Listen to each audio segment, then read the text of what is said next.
बिस्मिल्लाहिर्रहमानिर्रहीम। अस्सलामु अलैकुम वरहमतुल्लाहि वबरकातुहू। ऐ अल्लाह के बंदो, मैंने ईसा अलैहिस्सलाम की वफ़ात के हवाले से और ख़ातमुन नबिय्यीन के हवाले से बहुत सारी वीडियोज़ अपलोड की हैं। उम्मीद है आप सोशल मीडिया पे आपकी नज़रों से गुज़री होंगी। मैं आपसे एक दरख्वास्त करना चाहता हूँ, इन हवाले से मेरी इस दरख्वास्त को समझें और उस पर गौर फरमाएँ। कुरान मजीद में अल्लाह अपने नबी सल्लल्लाहु अलैहि वसल्लम के बारे में इरशाद फरमाता है, सूरह नजम सूरह हाक्का की 44 ta 47 आयत में, वलौ तक़व्वल अलैना बाज़ल अक़ावील लअख़ज़ना मिन्हु बिल यमीन सुम्मा लक़तअना मिन्हुल वतीन फमा मिनकुम मिन अहदिन अन्हु हाजिज़ीन। और अगर उस नबी ने ख़ुद घड़ कर कोई बात हमारी तरफ मंसूब की होती तो हम उसका दायां हाथ पकड़ लेते, फिर उसकी रगे गर्दन काट डालते, फिर तुम में से कोई हमें इससे रोकने वाला ना होता। लेकिन ख़ुद अल्लाह ताला ने इस बात की शहादत दी कि वमा यंतिकु अनिल हवा, और वो नबी अपने ख्वाहिश नफ्स से नहीं बोलता। सूरह नजम आयत 3। अब क्या इस शहादत के बाद भी कोई ईमान का दावा करने वाला ये कह सकता है कि नबी अलैहिस्सलातु वस्सलाम ने अल्लाह की वही के ख़िलाफ़ कुछ कहा हो, एक लफ्ज़ भी कहा हो? अब सवाल ये पैदा होता है कि क्या ये तसव्वुर किया जा सकता है कि नबी सल्लल्लाहु अलैहि वसल्लम की कोई बात कुरान मजीद के दिए हुए अक़ीदे का इनकार कर दे? नहीं, हरगिज़ नहीं, बल्कि नबी अलैहिस्सलातु वस्सलाम तो कुरान के बयान करदा अक़ायद व अहकामात की तशरीह के लिए मबूस फरमाए गए थे। लेकिन मुसीबत ये है कि जब उन लोगों को कहा जाता है जो रिवायात जिनमें दज्जाल और नज़ूल ईसा का ज़िक्र है, कि उनको बताया जाता है कि ये मुतज़ाद होने के साथ साथ खिलाफ़ कुरान भी हैं, तो इन झूठी रिवायात को मनोअन वो तस्लीम करके कुरान की आयत की तावीलें शुरू कर देते हैं, जिसकी वजह से एक आयत दूसरी आयत से टकरा जाती है। इसलिए कि दज्जाल और नज़ूल ईसा अलैहिस्सलाम का अक़ीदा हमें रिवायात में मिलता है, कुरान ने ऐसी कोई बात बयान नहीं की जिसका एतराफ़ ख़ुद नज़ूल मसीह के कायल मौदूदी जमात इस्लामी के सरखैल मौदूदी साहिब ने भी किया है। लिखते हैं, आने वाले की आमद का अक़ीदा अहादीस के सिवा किसी और चीज़ पर मबनी नहीं है।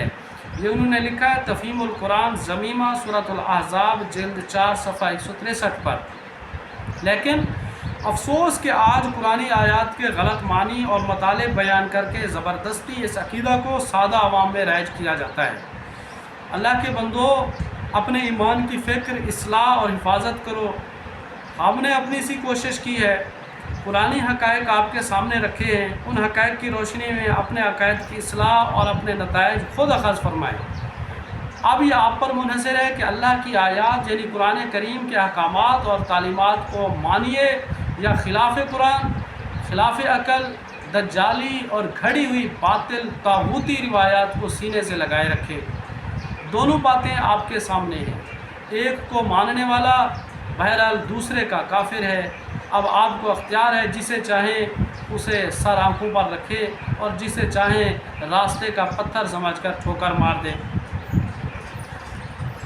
हदीस में मिशकात जिल्द 2 हदीस नंबर 2653 में आता है, हसन बिन अली रज़ी अल्लाह अन्हु से रिवायत है कि मैंने नबी सल्लल्लाहु अलैहि वसल्लम से ये बात याद रखी है कि उन्होंने फरमाया, जो चीज़ तुझे शक में डालती है उसको छोड़कर वो अख्तियार कर जो शक में नहीं डालती, इसलिए कि सच्चाई दिल के इत्मीनान का बायस है और झूठ तरद्दुद और शक का बायस है।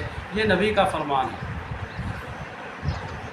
तो आपसे दरख्वास्त ये है कि लिल्लाह ज़िद, हट धर्मी, अना परस्ती, जमात परस्ती को एक तरफ रख कर ठंडे दिल दिमाग से इस मज़मून का मुताला करें, इस मज़मून की वीडियोस देखें और अगर हक़ पाएँ तो अहले हक़ का साथ ज़रूर दें। ये हमारे और आपके रब का हुक्म है। सूरह तौबा आयत 19 में 119 में, या अय्युहल्लज़ीना आमनुत्तकुल्लाह व कूनू मअस्सादिकीन, ऐ वो लोगो जो ईमान लाए हो, अल्लाह से डरते रहो और सच्चे लोगों के साथ हो जाओ। ये जहाँ तक रिवायात की बात है, تو عرض یہ ہے کہ یہ روایات ہم جیسے انسانوں ہی کی جمع کی ہوئی ہے، اس میں غلط بھی ہو سکتی ہیں اور صحیح بھی۔ احادیث کو پرکھنے کے لیے محدثین نے ہمیں اصول بھی مہیا کر دیے ہیں، اور ان میں پہلا اصول یہ ہے المنار المنیف ابن قیم میں، کہ جس حدیث کا متن قرآن کے خلاف ہو، اس کی سند اگر سورج کی طرح چمک رہی ہو، تب بھی ایسی حدیث قابل رد ہے۔ نیز محدثین کا یہ اصول بھی یاد رکھنا چاہیے کہ جو حدیث سند کے اعتبار سے صحیح ہو تو ضروری نہیں کہ اس کا متن بھی صفات صحت سے موصوف ہو۔ تو حدیث میں غلطی کی گنجائش ہو سکتی ہے، جبکہ قرآن لا ریب ہے، الفرقان ہے، حق اور باطل کے درمیان میں فرق کرنے والا ہے۔